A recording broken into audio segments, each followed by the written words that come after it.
מאמין באמונה שלמה בביאת המשיח. אני מאמין, אני מאמין באמונה שלמה בביאת המשיח. אני מאמין. Dile a un amigo que el ministerio que busca santidad presenta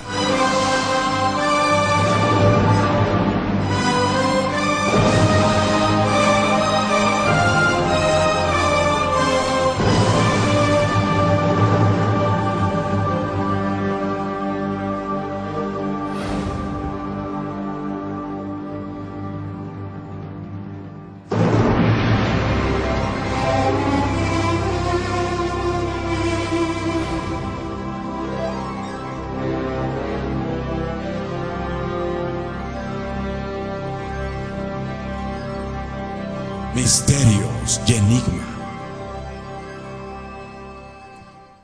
Buenas noches. Gracias por acompañarnos siempre todos los domingos a las 9 de la noche viendo Enigmas y Misterios. Bienvenido, David. ¿Qué se cuenta, David? ¿Cómo lo han tratado? Bien, Yatensi, es un honor saludarte. Que Dios te bendiga, amigos televidentes de Historia del Futuro y también de Misterios y Enigmas en todo el mundo. Tengan ustedes muy buenas noches en este nuevo programa en el cual estaremos desentrañando el misterio bíblico. Y quiero también saludar a mi hermano, al pastor Arturo Norero. Arturo, ¿qué tal, che? ¿Cómo te va, hombre? No habla, oye. No, se equivocó, es una estatua. Arturo, perdón. Hay que tener buen sentido del humor. Muy buenas noches, amados amigos en todo el mundo. Gracias por en este momento permitirnos estar en sus hogares, de pronto en el hotel donde usted está, en su oficina, a través de www.dileunamigo.org y también www.historiadelfuturo.tv. Para que vean que yo también tengo buen sentido del humor. Le hemos molestado a David, le hemos molestado a Yatensi, ahora me tocó a mí. ¿Nos parecemos? Muchísimo, diría yo, basta. ¿Y quién me puso ese nombre ahí? Este supuestamente es una réplica de, aquí lo tenemos en la Biblia Católica, es una escultura de Miguel Ángel que está en la Capilla Sistina más bien en la catedral, no en la catedral, es en el de San Pietro, como en el Vaticano, ahí está. Esta es una réplica, este es el original, esta es una réplica. Tú estuviste allá en el Vaticano, ¿no? Sí, ahí estuve. ¿Y qué sentiste tú al verte retratado? Digo, vi que Miguel Ángel pensó en mí, en el futuro, y me retrató ahí. Qué tremendo, vaya Miguel Ángel, va a pasar a la historia. Ay, amigos televidentes, queremos darle de verdad la bienvenida a este programa Misterios y Enigmas, el cual está siendo visitado ampliamente en las páginas en internet, de las cuales Arturo Norero mencionó en dileunamigo.org e historiadelfuturo.tv. Así es, Arturo. Yatensi, creo que podemos ir ahora con Paola. Vamos, Paola.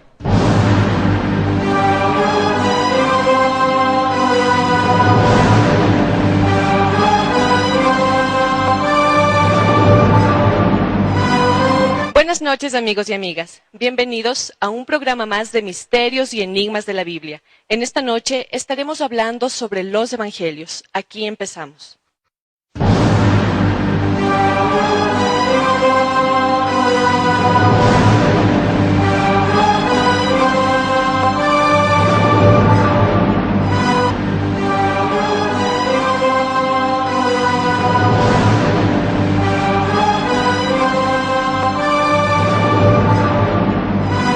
Ay, señor. Arturo, David, Yatensi, estamos los tres acá orando, escuchando la oración y la rogativa de Yatensi, porque este programa va a ser candela. Yatensi, pero una de las cosas que a mí me sorprende, el otro día yo estuve predicando por Guayaquil, acá en el Ecuador, y un amigo nuestro común, el pastor Nelson Zavala, a quien le mandamos un saludo afectuoso, me dijo algo: esa barba de Arturo Norero es histórica. Parece un profeta salido del Antiguo Testamento. ¿Qué te parece a ti? Se escapó en el túnel del tiempo. A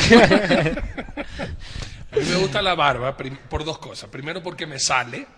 Y segundo, porque desde que era chiquitito me encantó la idea de tener barba algún día. Y como yo soy motociclista, también parte de la imagen es tener barba. Y es más natural dejarse crecer la barba que andarse afeitando.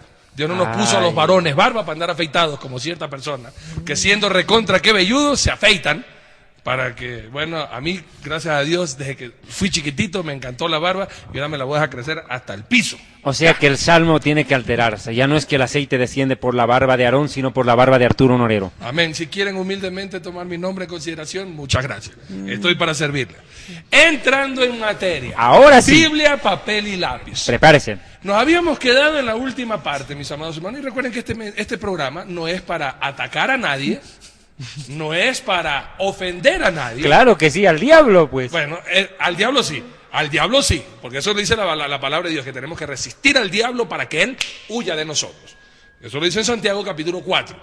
Sin embargo, es muy importante conocer profundamente, y en la Biblia, y a través de la historia que Yatensi nos va a poner al día, cómo es eso de vender y obtener riqueza ilícita a través de la religión. Y digo religión porque no solamente en el cristianismo hay ganancias deshonestas.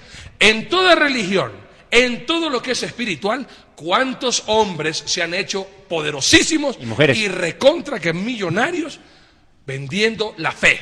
No solamente fe cristiana, fe musulmana, fe judía, fe tibetiana, hinduista, etc. Todas.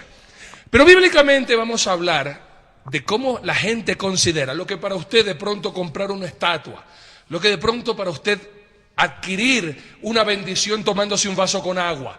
Pare de sufrir. O pidiendo también un pacto para que Dios le dé dinero. Usted de pronto lo ve porque así le han enseñado como un acto de fe, un sacrificio a Dios. Sin embargo, ¿cómo lo ven los que están adentro de la esfera? Lo ven como un negocio. Y si no me cree, ¿qué tal si ponemos la palabra de Dios en evidencia para que de ahí Yatensi nos cuente la historia en la fe cristiana? ¿Cómo es que vino la fe siendo gratuita a prostituirse y a ser cobrada? Hechos capítulo 19, versículos del 23 hasta el 27. ¿Por qué razón el apóstol Pablo fue llevado a la cárcel? A tal punto que lo querían despedazar. Escuche bien esto. Hubo por aquel tiempo un disturbio no pequeño acerca del camino, acerca de Jesucristo, porque un platero llamado Demetrio, que hacía de plata templecillos de Diana, daba no poca ganancia a los artífices, es decir, daba mucha riqueza, a los cuales, reunidos con los obreros del mismo oficio, dijo: varones, sabéis que de este oficio obtenemos nuestra riqueza. Pero veis y oís que este Pablo, no solamente en Éfeso, sino en casi toda Asia, ha apartado a muchas gentes con persuasión, diciendo que no son dioses los que se hacen con las manos. Y no solamente hay peligro de que nuestro negocio venga a desacreditarse, sino también que el templo de la gran diosa Diana sea estimado en nada, y comience a ser destruida la majestad de aquella a quien venera toda Asia y el mundo entero. Y hubo un disturbio y comenzaron a gritar todos los fanáticos idólatras: grandes Diana de los Efesios. Ahora, aquí vamos para entender esto. Y próximamente también tendríamos que hablar de una noble mujer, una mujer ejemplar que desgraciadamente la idolatría la convirtió en algo que ella nunca dijo haber sido, ni la Biblia tampoco. Esta Diana, que en aquel entonces fue adorada y venerada como diosa, posteriormente vino a ser María, la que muchos católicos veneran. Sin embargo, Yatensi, nos damos cuenta que no solamente era un negociado y una ganancia ilícita, como hablábamos en la fe cristiana, también en Éfeso había ganancias a través de todo arte y artífice religioso. ¿Por qué no nos comentas en la fe cristiana lo que ha sido el gran negociado en el nombre gratuito de la fe? Bueno, ver la parte histórica de cómo el Evangelio se va desviando es algo curioso. Hay abundancia histórica de cómo el Evangelio nació como un don inmerecido, como un regalo que Dios nos dio. A través de la justificación nos declaró libres de pecado. Amén. A través de la obra redentora de Jesucristo. Y ese es el regalo más grande que Dios nos ha dado, la redención, que es un acto de misericordia, no por méritos humanos, sino por una acción amorosa, dadivosa de Dios hacia nosotros, declararnos libres de pecado y encaminarnos a la vida eterna como un regalo inmerecido. Este regalo inmerecido se ha ido, a veces por muchas estructuras teológicas, ha ido perdiendo la nitidez. Y quiero que me regalen unos minutos para no perder el hilo. Ya ustedes después van a intervenir en la contextualización de hoy. Empecemos con la historia. Los 4 primeros siglos de la Iglesia fueron 4 siglos maravillosos. Los primeros 4 siglos. Sí, señor. Okay. Hasta el año 313, que fue donde se decretó el fin de las persecuciones. En el 312 fue el edicto de Milán, donde ya no se persigue a la Iglesia, pero en el 313 Constantino vence al coemperador Magencio en una batalla del puente Milvio cerca de Roma, y se declara el cristianismo libre de persecuciones, y después Constantino declara que el cristianismo es la religión oficial del imperio. Ahí está el problema. En los primeros 312 años, antes de que Constantino declare que el cristianismo es la religión del imperio, en esos primeros 312 años, el cristianismo vivió una pureza evangélica. ¡Qué hermosura! ¡Qué historia! Donde los emperadores como Nerón inició la persecución en el 62, cuando se incendió Roma, y Nerón le echó la culpa a los cristianos, porque los 14 barrios que existían, 10 barrios romanos se incendiaron, y los únicos barrios que no se incendiaron fueron los barrios de los cristianos y de los judíos. Te dijo Nerón, fueron los cristianos con los judíos. Y se inició la persecución, donde los calumniaron a los cristianos por ser caníbales, porque celebraban la Santa Cena, repitiendo las palabras de Jesús: comed, este es mi cuerpo, tomad, esta es mi sangre, y lo entendieron mal.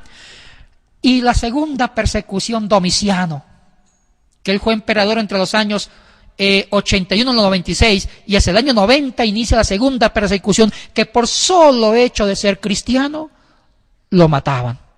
Y siguieron las persecuciones con Trajano en el año 113, con Decio 249-251, con inclusive Marco Aurelio, el filósofo perseguidor. Muchos emperadores, como unos cerca de 10 emperadores, durante 312 años, empezaron a extirpar cualquier intento de cristianismo.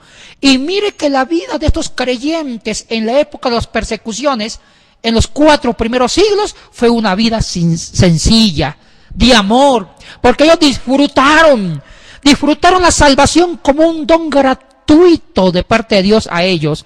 Disfrutaron el Evangelio, no solamente vivían el Evangelio, sino que lo compartían.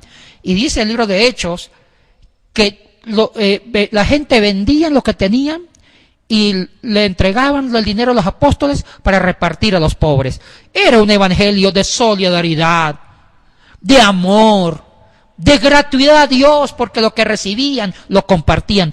¡Qué época maravillosa, Arturo y David, del cristianismo primitivo! Y mire que no podían construir templos lujosos, no podían, porque les quemaban los templos. No podían tener libros de la Biblia porque se los quemaban. Ellos se reunían en casitas para celebrar la liturgia, la Santa Cena, el culto. E inclusive en las catacumbas, en los cementerios de los mártires cristianos, celebraban su culto cristiano. Sinceridad, justicia, amor, gratuidad, generosidad.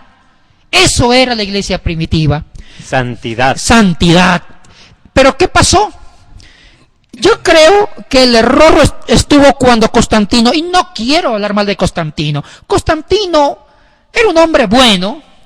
De pronto, por hacer bien, le dio al cristianismo oficialidad. Lo constituyó como la religión oficial del imperio. Y aquí empieza el acabose de una iglesia tan linda en los principios. Y aquí con Constantino es lo que se llama la iglesia imperial. La iglesia imperial parte del año 313 con Constantino. Constantino, al usar la iglesia como la aliada del imperio, empezó a perseguir a los paganos. Y muchos templos paganos sacó a los paganos y se lo dio a los cristianos. O sea que los cristianos empezaron a usar templos lujosos que eran de los paganos, ahora se los regalaron a los cristianos para que los cristianos lo usaran para sus cultos en la iglesia imperial. Pero aquí nació un tema, el purgatorio. El purgatorio no tiene origen bíblico.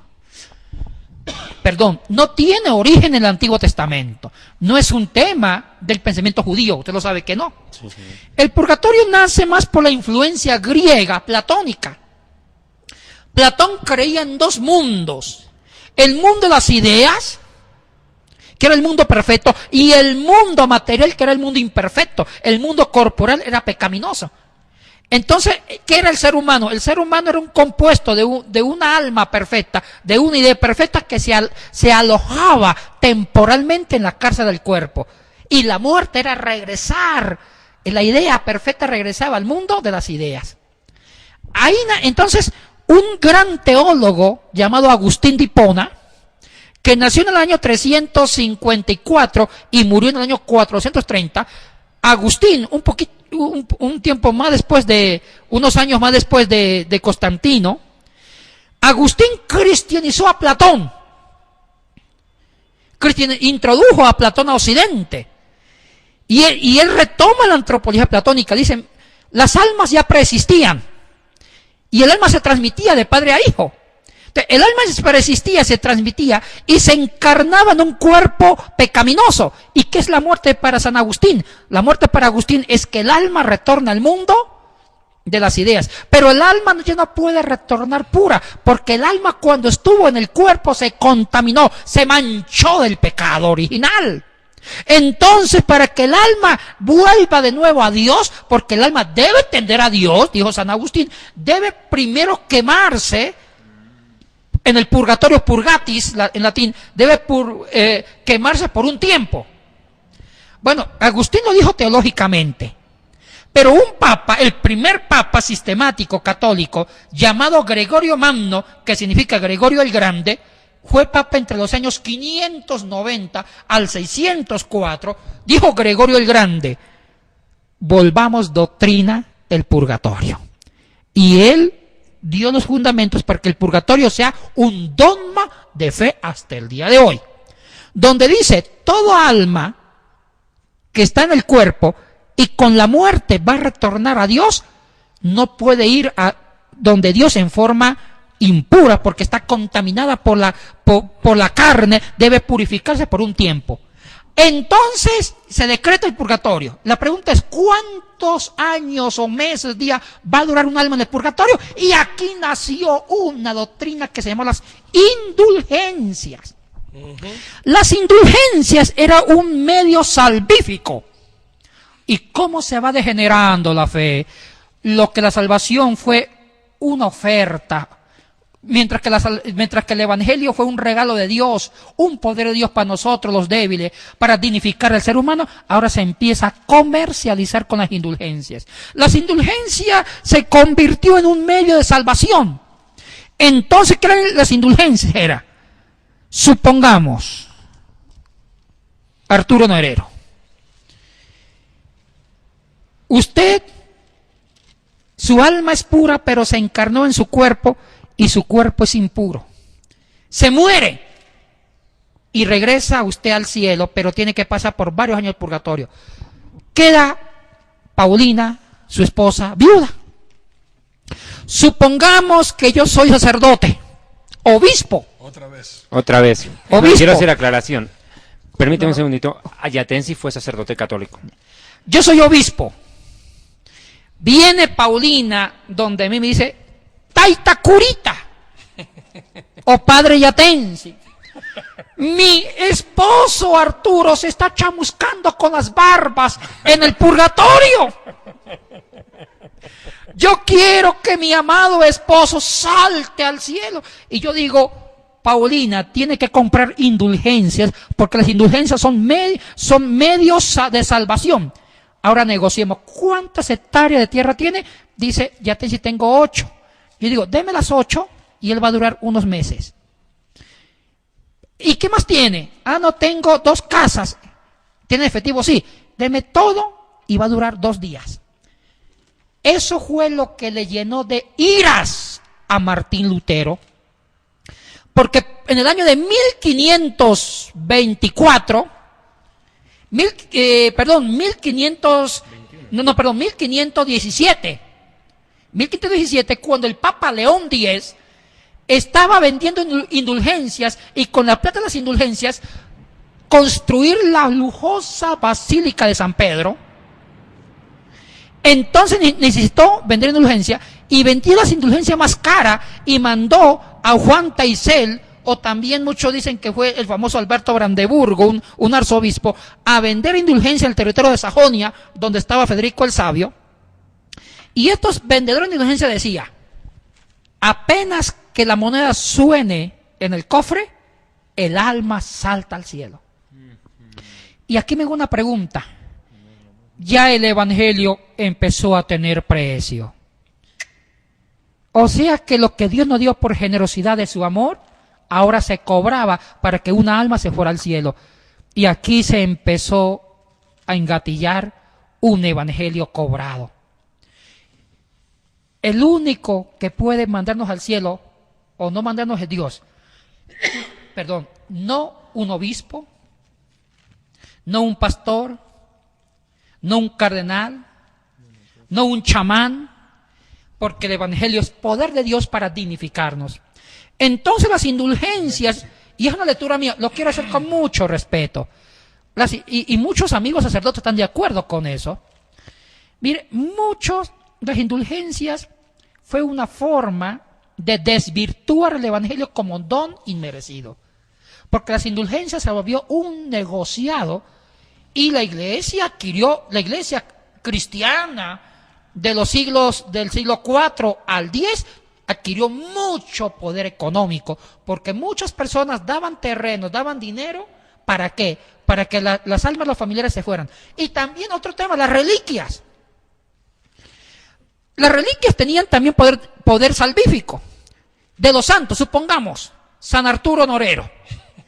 Un buen santo se murió. Entonces, como Arturo fue un buen ejemplo de vida cristiana, ahora vendamos en pedacitos las barbas de San Arturo, en frasquito.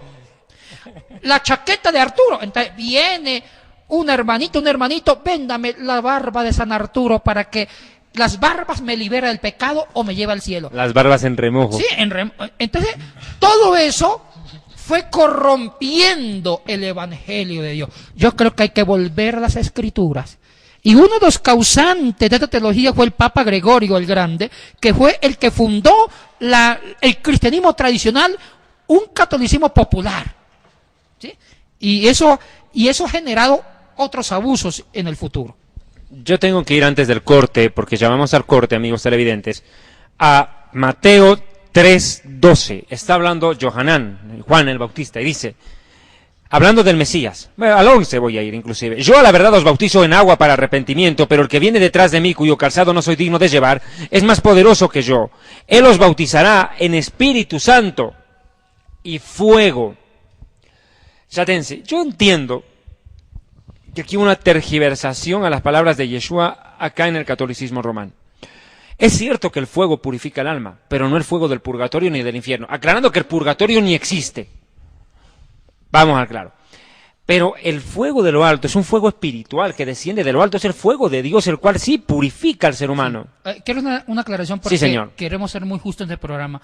No podemos generalizar. Claro. No podemos decir que el catolicismo romano dañó, no. Una parte del catolicismo, porque hay otra línea del catolicismo que manejan una teología del evangelio. Claro, se entiende. Una partecita del catolicismo, para no generalizar. Mil disculpas, gracias por la aclaración. Pero voy al punto, Yatensi. El fuego de Dios purifica el alma, pero no es el fuego del infierno ni el fuego del purgatorio. Y hemos venido desarrollando con Arturo Honorero una serie de programas televisivos que, si no lo han visto todavía en Puerto Rico, en Chile, en Uruguay, ustedes lo pueden accesar por la página en internet www.historiadelfuturo.tv y www.dileunamigo.org. Hemos venido desarrollando, Arturo, que el infierno, el centro de la tierra, es fuego, pero aquí está hablando de un fuego que viene por el Mesías. Dios viene a derramar un fuego de purificación, pero no es el fuego del purgatorio. Y justamente nos vamos a ir un pequeño corte. Pero vamos a ver bíblicamente cómo los católicos demuestran que el purgatorio sí existe. Bíblicamente ellos lo van a demostrar. Y cómo otros, bíblicamente, justamente se enriquecen ilícitamente con un evangelio que es para todos y totalmente gratis. Nos vamos a un corte y venimos enseguida. No se vayan.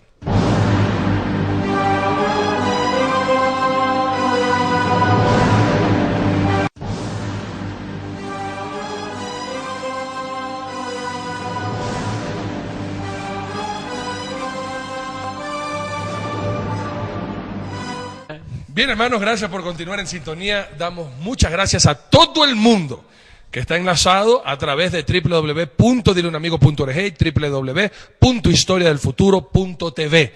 Y muchísimas gracias. Acuérdense que estos mensajes son para instruir y para que se nos caiga la venda del error, de la confusión e inclusive de la ignorancia. Por eso es que vemos, y este mensaje es para que ustedes conozcan todo el contexto bíblico, y no solamente que se utilice un versículo fuera de toda la idea bíblica con el final o con la intención de querer secuestrar sus bienes. Escuchen bien esto. Yatensi, parte de, y algo que hay que decir, si hay alguien que conoce la Biblia muy bien, son justamente los sacerdotes católicos. Tienen que estudiar Biblia, conocen griego, conocen hebreo. Y utilizan este texto para demostrar en un versículo, uno solo de toda la Biblia, que el purgatorio sí existe. ¿Cuál utilizan ellos? Primera de Corintios, capítulo 3, versículo 15, que dice: si la obra de alguno se quemare, él sufrirá pérdida, si bien él mismo será salvo, aunque así como por fuego. Como dice ahí, como por fuego, entonces ellos dan una explicación fuera de todo el concepto bíblico y tienen ahora sí el fundamento para crear el purgatorio y con esa idea extorsionar a sus fieles para poder vender las indulgencias. Sin embargo, las indulgencias no eran solamente para que la gente salga del purgatorio, también era para, si tú habías pecado, a través de una limosna, ese pecado también fuera perdonado, e inclusive hasta comprar un terrenito en el cielo para que cuando tú te mueras pudieras tener tu finca allá arriba en el cielo, Yatensi. Sí, o sea, las indulgencias realmente eso le quitó a la iglesia credibilidad y también le quitó al evangelio poder. Perdóname que te interrumpa, pero en la actualidad la iglesia católica se llama la iglesia apostólica. Muchos dicen yo soy cristiano, yo soy católico, apostólico y romano. Y hay veces uno solamente dice para defender su posición, y no que estamos hablando en contra de los católicos, mis amados católicos son muy amados por nosotros, pero esto es algo que ustedes tienen que conocer a través de la historia. Y de la Biblia. Se llama, cuando usted dice, usted es cristiano, dice, no, yo soy católico, apostólico y romano siendo ecuatoriano, o siendo peruano, o siendo boliviano, o siendo paraguayo, siendo venezolano. ¿Qué significa ser católico, apostólico y romano? La iglesia apostólica, ¿qué significa ese concepto? Antes de contestar la segunda pregunta, quiero tratar de completar la idea de evangelio. Perfecto. Ahora, antes de que apareciera el tema del purgatorio como doctrina, a raíz del Papa Gregorio el Grande, 590-604 después de Cristo, y eso generó el tema de las indulgencias, porque si el alma se va al purgatorio por un tiempo, entonces hay que tratar de, como abogados, buenos abogados, de tratar de convencer a Dios, el juez, para que dure menos ese alma en el purgatorio y se vaya rápido y moviendo billetes, moviendo plata. Algo así como en las cortes, más o menos así convirtieron el cielo, el evangelio como una corte. Dios, el juez justo, mete preso en el purgatorio un ser humano y los familiares tratan de negociar con Dios cuánto cuesta a través de las autoridades eclesiásticas para mandarlo al cielo. Entonces, ¿qué es evangelio? Evangelio es un poder de Dios. El evangelio es el poder de Dios para dignificarnos, para transformar. En el programa de hace 8 días definimos evangelio. Evangelio es dar un mensaje que transforma la existencia. Transformación, ángelos, mensaje. Un mensaje que te da dignidad, que te transforma, que te da salud, que te da disfruta de las cosas buenas que Dios te ha dado en esta tierra y la complementa en la vida eterna. Ahora, pero es gratuito. El Evangelio nos hace para ser santos. El Evangelio nos crea una agenda de santidad. O sea que el Evangelio es un regalo inmerecido, que lo único que nosotros tenemos que hacer es vivir la santidad. Tú escribiste un libro, tú hiciste mención de un excelente libro de Yatensi Bonilla que habla sobre este segundo poder. Claro, las nuevas formas de poder. Es un libro que escribió Yatensi Bonilla y otro libro al cual pusimos el título en común y casi nos cuesta la cabeza, ¿te acordás, no? Cristo y cristianismo, irreconciliables enemigos. Dos grandes enemigos. Sí, el cristianismo y Cristo, tremendo, enfrentados. Y pero ahí aquí tú hay hablas algo que justamente quiero de decir. eso, ¿no? Sí, pero yo, dime. Ahora, la segunda pregunta, ¿qué significa Iglesia Apostólica Romana? ¿Por qué la Iglesia Católica por varios siglos hasta el día de hoy se llama apostólica? Tiene un origen bueno. Hay que ser justos con la historia, hay que ver el contexto. Bien hecho. Hay un segundo periodo que se llama los Santos Padres, los Padres Apostólicos, que fueron los discípulos de los apóstoles. La historia le ha dado un buen lugar a los que fueron los discípulos de los apóstoles, como Ignacio de Antioquía, Ireneo, como Policarpo de Esmirna, etcétera, etcétera. Resulta que uno de los padres apostólicos, y se llaman apostólicos porque vivían de la sucesión de los apóstoles, eran como los discípulos de los apóstoles, por eso se llamaron padres apostólicos. Uno de ellos era Ignacio de Antioquía, que vivía en la ciudad de Antioquía de Siria. Él fue condenado por Trajano, emperador del año 110-113, a morir mártir en el circo romano por ser un líder cristiano de Asia, de Oriente. Lo mandaron a traer y cuando Ignacio iba camino al martirio a Roma, atravesó todo Asia Menor. Pero cuando él salió, dejó la iglesia de Antioquía en serios problemas. Y habían muchos maestros falsos, los famosos judaizantes, que trataron de dividir el cristianismo, ponerle costumbres, tradiciones judías al cristianismo, que era un regalo de Dios, era poder de Dios. Y empezó a dividirse el liderazgo de la iglesia de Antioquía. Entonces Ignacio escribió 7 cartas, 4 cartas desde Esmirna y 3 cartas desde Troas. Las 4 cartas que escribió desde Esmirna, que son la carta a Manetsia, carta a Trades, una carta a Roma y carta a Éfeso, y las 3 que escribió desde Troas, que es a Policarpo, a Esmirna y a Filadelfia, en esas 7 cartas Ignacio habla de la iglesia apostólica. ¿Qué significaba iglesia apostólica para Ignacio? Buena pregunta.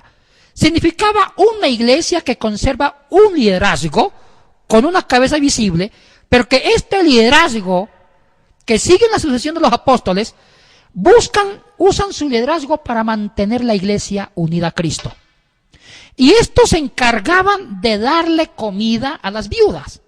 Se encargaban de alimentar a los huérfanos. O sea que los líderes eran como una forma de sucesión apostólica, eran como apóstoles, pero ellos tenían un oficio. El hecho de ser apóstol les obligaba a buscar recursos, a entregar sus bienes para dar de comer y proteger al desvalido.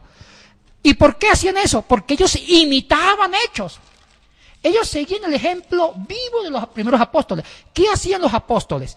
Ellos recibían las donaciones de la iglesia primitiva. Lean Hechos 2:42. Habían 4 cosas que perseveraban ellos. Tenga la bondad. Con mucho gusto. Que esto nos ayuda mucho a aclarar. La Biblia dice, 2:42. Sí, la iglesia primitiva perseveraba en 4 cosas. Ahora sí lee. Y perseveraban en la doctrina de los apóstoles, ¿Ya? en la comunión unos con otros, en el partimiento del pan y en las oraciones. Ya. Cuando dice partimiento del pan, también se refiere, no solamente a la Santa Cena, se refería a compartir las cosas, las necesidades para los pobres. Y hay, en Hechos creo que 1, también se dice que la gente vendía lo que tenía. Sí, más abajito. Léalo, por favor. 2:45. Léalo. Y vendían sus propiedades y sus bienes y los repartían a todos según la necesidad de cada uno. Hechos 2:45. Y se lo entregó a los pies de los apóstoles. Sí. Para que ellos repartieran. O sea que Ignacio entendió que una labor ministerial de los apóstoles fue distribuir lo que ellos recibían como ofrenda, donaciones, redistribuirlo a los más necesitados para crear una justicia.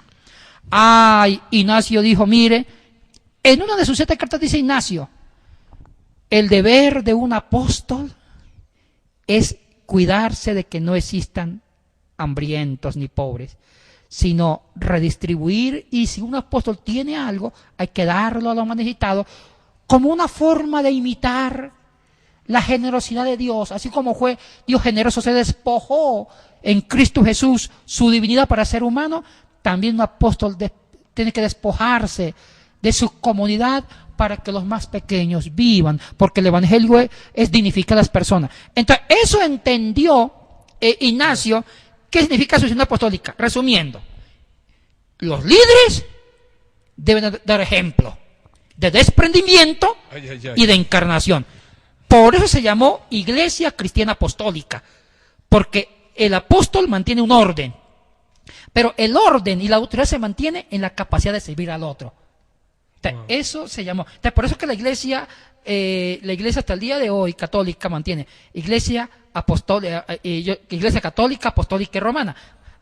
Católica porque significa universal, apostólica que significa los líderes venían de la sucesión apostólica, y sí era bueno que hubieran líderes visibles, cabeza visible, porque si hay una cabeza visible no va a haber división, pero esa cabeza visible se comprometía con la gente de cuidar sus intereses a ellos. Y romana porque la sede del cristianismo occidental fue en Roma. Qué impresionante. Y tú mencionaste un versículo que ahora se ha descontextualizado. Hechos capítulo 4, versículos 34 y 35. Así que no había entre ellos ningún necesitado, porque todos los que poseían heredades o casas las vendían y traían el precio de lo vendido y lo ponían a los pies de los apóstoles y se repartía a cada uno según su necesidad. Corroborando lo que tú mencionabas, que esa iglesia, la iglesia apostólica, es la iglesia no que se enriquece, sino que tiene los bienes para repartir a todos los necesitados, y de esa manera habría una ecuanimidad entre todos los miembros. Así es. ¿Qué se necesitaba en aquel entonces para llegar a ser apóstol? Porque algo que ahora, en el tiempo evangélico, y corrígeme tú que eres el historiador, hubo un lapso en la iglesia primitiva. Se murieron los apóstoles. Quedaron los padres apostólicos. Pero llega un momento en que ya no se menciona más esta palabra. En el tiempo de Martín Lutero, en el tiempo de la Reforma, no hay apóstoles. Lutero no era apóstol. No era apóstol. ¿Qué pasaría si Martín Lutero vuelve a la vida el día de hoy? David, solamente para... Realmente yo creo que se vuelve a morir de un infarto. ¿Por qué razón?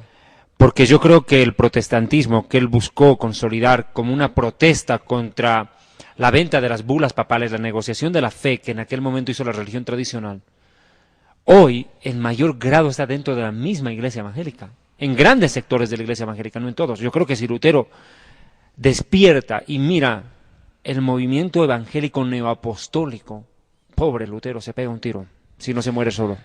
Por eso aquí vale la pena que dejamos en el último programa esta idea flotando en el aire. Y esto es para aprender, hermanos. Vuelvo a repetir, esto no tiene nada que ver contra nadie. ¿Qué es una iglesia evangélica? Pero antes de eso, ¿me permitirías por favor, dos segunditos? por favor. Deuteronomio 10:17, que hable Dios, no nosotros. Amén. Porque el Señor vuestro Dios es Dios de dioses, Señor de señores, Dios grande, poderoso y temible, que no hace acepción de personas, ni toma soborno, que hace justicia al huérfano y a la viuda, y que ama también al extranjero, dándole pan y vestido. Ahora yo me estoy rompiendo el coco buscando un versículo en Gálatas que se me fue de la mente. Dice Pablo, corroborando la idea de Yatensi de hace un momentito, dice, se nos rogó que no nos olvidáramos de los pobres. Toma ofrenda Pablo y está para partir a un viaje en el libro de Gálatas, y dice, no nos olvidásemos de los pobres. Bueno, he tenido más de algún problema en encontrar el versículo entreverado, pero Yatensi, creo que hoy en día uno de los grandes problemas que se está dando es que hay una comercialización de la fe. Pareciera que, como tú en un programa anterior dijiste con nosotros, la iglesia hoy hubiera retrocedido al siglo XII, XIII y XIV a una comercialización de la fe. ¿Encontraste el verso, Che? Ya mismito. Ahorita, lo que quería era, mientras yo buscaba este verso, Yatensi, ¿por qué no nos... ¿Qué se requiere para ser apóstol? La mente, con dos preguntas. Primero, que es una iglesia evangélica, para no estar hablando de que en la iglesia evangélica, porque para mí la iglesia evangélica es una sola. Claro, la verdadera. Es la verdadera. Los otros podrán ser que quieren parecerse a una iglesia evangélica, como ahora hay muchos cristianos católicos, por así decirlo, que predican como evangélicos, cantan las canciones evangélicas, se mueven como evangélicos, pero son católicos. Y por practican la idolatría todavía. No, por supuesto, o sea, siguen siendo católicos, que lo que indica que siguen su doctrina de idolatría, de creer en que hay un intercesor a más de solamente Jesucristo, que son los santos y la Virgen, etcétera. Pero, ¿cuáles serían las características reales y bíblicas de una iglesia evangélica para comenzar? Como tú decías, el amor de Jesucristo no era que se enriquecieran sus discípulos. Él no instruyó a sus 11 discípulos.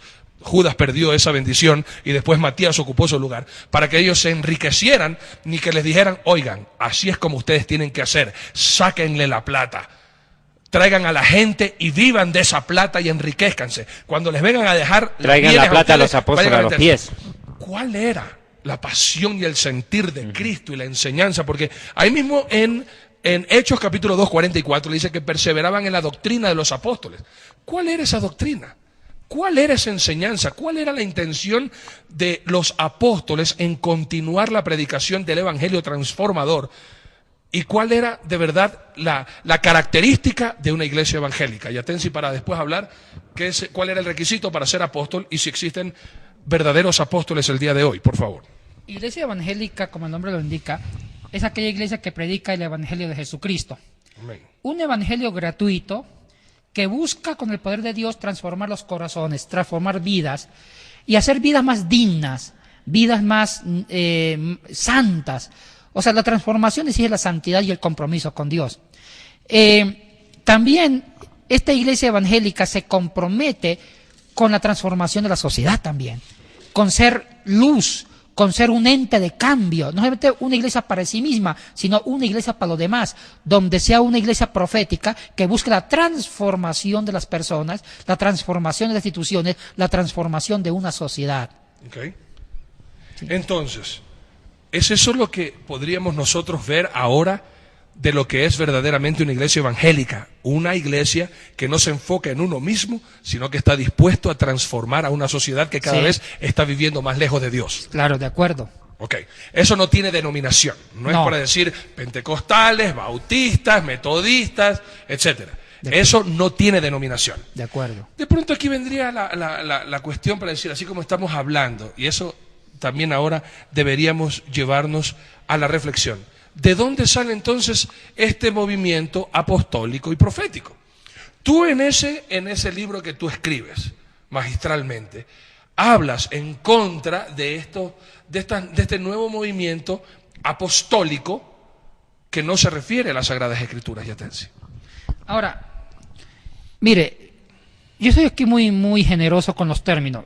A mí no me quita el sueño que se llame apostólico o apóstoles o profetas o pastores, ancianos, porque la iglesia ha tenido una variedad de terminologías. Uh-huh. Por muchos siglos los nombres de los líderes han cambiado. Al comienzo se llamaban presbíteros, obispos, episcopos, ancianos, sacerdotes, ahora apóstoles, profetas.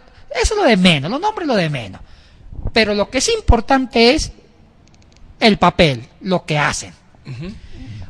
Para mí, ¿cuál debe ser la característica de un apóstol? Hablamos de un apóstol del siglo XXI. Las mismas características del apóstol de la Biblia. Una persona, el apóstol de la Biblia se caracterizó por sacrificarse en las misiones. Se iban a las misiones, aguantaban hambre, abrir iglesia y daban lo que tenían. Ellos daban lo que tenían y sufrían persecuciones, todo esto. El apóstol debe ser una persona que busque el bienestar de los demás, no su propio bienestar. El apóstol lleva en su vida las huellas del mártir, como Pablo, Pedro, todos martirizados. Lleva la huella del sacrificio del amor de Dios, el Dios que se desacomoda para acomodarnos a nosotros. El apóstol vive una vida sacrificada para construir vidas a despensa de la suya. O sea, el que quiera ser un apóstol, practique el modelo de los apóstoles antiguos. Esto va a estar fascinante y esto nada más es un saborcito, esto es un abreboca de lo que viene a continuación y en los próximos programas. Ahora nos vamos a un pequeño corte, no se despeguen porque vamos a estar desentrañando en la actualidad para ser un apóstol bíblico, qué requisitos se tiene y si una mujer puede hacerlo apóstol o profetiza. Venimos enseguida.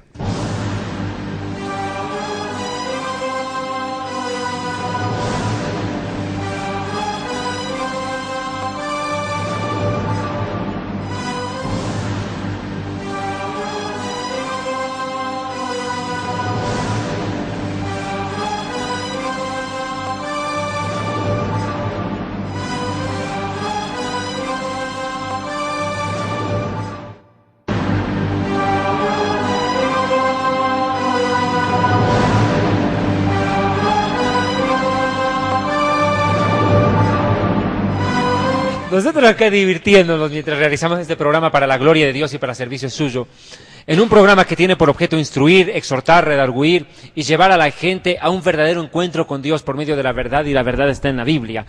Quiero resaltar en síntesis lo que Yatensi dijo en este programa. Los apóstoles de la Biblia, Arturo, se despojaban ellos de sus propios bienes en beneficio de los demás, de los pobres.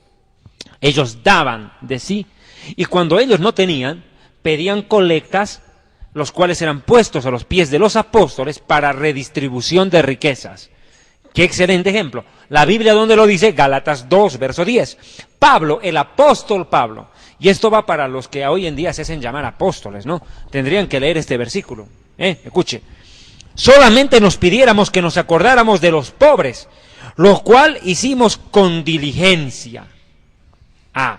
O sea que la preocupación del apóstol es demostrar su apostolado viviendo una vida de entrega y de servicio a los necesitados, entregando aún lo suyo.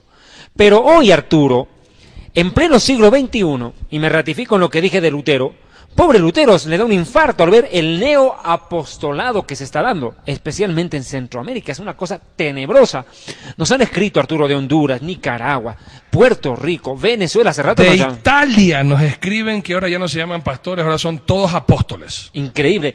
Pero el problema, como dijo Yatense, pueden llamarse hasta querubines, que ya en Centroamérica ya los llaman querubines. El término apóstol le quedó corto. Vea Apocalipsis capítulo 2, versículo 2. La Biblia dice así: yo conozco tus obras y tu arduo trabajo y paciencia, y que no puedes soportar a los malos. Qué linda frase. Y has probado a los que se dicen ser apóstoles y no lo son, y los has hallado mentirosos. ¿Es lícito que una mujer pueda ser llamada apóstol? ¿Cuáles son los requisitos para ser llamado apóstol? Porque si bien es cierto, y yo comparto contigo esa idea, la terminología y el título del mismo apóstol Pablo dice: lo que yo era antes en mi vida, lo tengo ahora como estiércol, como basura, por amor a Cristo. Pero si bien leemos en 1 Timoteo, y lo leemos en Tito, que hay requisitos para ser obispo, anciano, pastor y diácono, también la Biblia nos puede decir cuáles son los requisitos para ser apóstol y cuál es la función de un apóstol. ¿Puede un hombre en el siglo XXI llegar a ser apóstol bíblico? Y puede ser una mujer también llamada apóstol, como menciona el falso, libro de, ¿cómo se llama? De los secretos de Leonardo da Vinci. ¿Cómo se llama ese? Los secretos de la... El Código da Vinci. El Código da Vinci. Código da Vinci. Que dice, entre otras cosas, que María Magdalena también era una mujer apóstol, pero también, cuando la Biblia habla. Y la Biblia da unas características puntuales de lo que debe ser y debe de tener un apóstol. Cuando Judas se ahorca en ese campo llamado Acéldama, que era campo de sangre, el apóstol Pedro dice esto.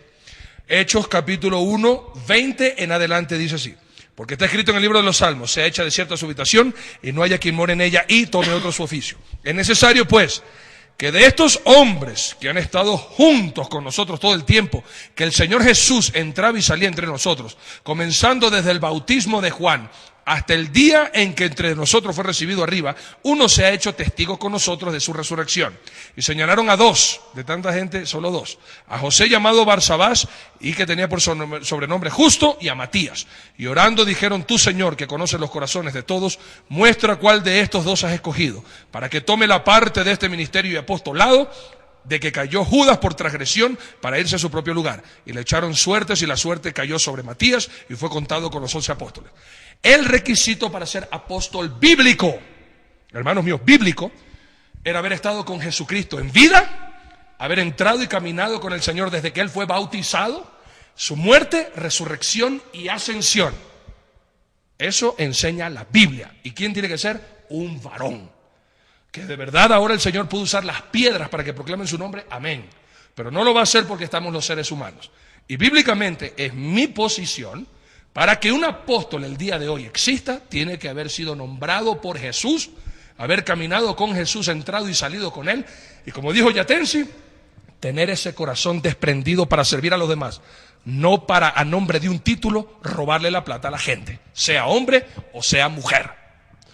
Arturo, Yatensi, este es un tema bastante interesante y polémico. Continúa en el siguiente programa de Misterios y Enigmas de la Biblia por www.historiadelfuturo.tv y www.dileunamigo.org. No se lo pierdan. Las prédicas que ustedes están viendo en este momento están a su disposición en internet en esas dos direcciones que acabamos de mencionar. Cerramos mandando un saludo a nuestros hermanos en Puerto Rico, Honduras, Guatemala, en Estados Unidos, en Colombia, en Venezuela, en Chile, en Paraguay, en Honduras, Nicaragua, Uruguay, Bolivia, Roma. Estamos en Italia, estamos en Suiza, estamos en Suecia, toda Europa. En fin, muchísimas gracias. Shalom Alejem. Continuamos el siguiente programa hablando del mismo tema. Muchas gracias. Esto ha sido todo por esta noche. Les agradecemos por todos los correos electrónicos que hemos recibido y les recordamos que pueden ver el reprise de este programa en nuestras páginas web www.dileunamigo.org o www.historiadelfuturo.tv. Les esperamos la próxima semana. Bendiciones.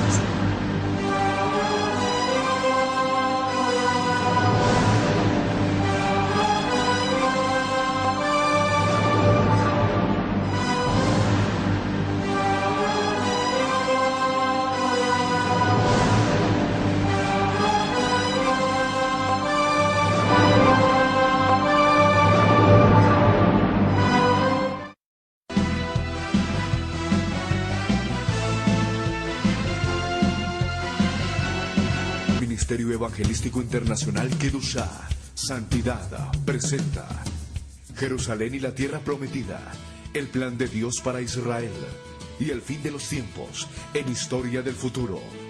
Porque para Dios, el futuro es historia. A tu disposición en Librería Asoma. Quito, en La Voz Andes 231 y América, frente al Centro Médico Axis, y en Guayaquil, calle García Moreno 4102 y Vaca Galindo.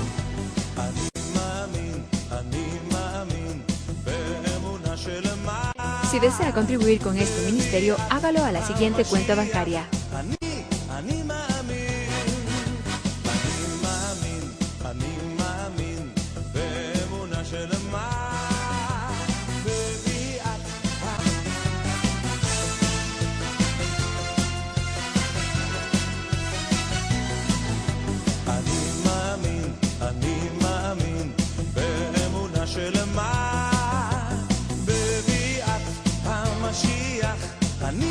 אני מאמין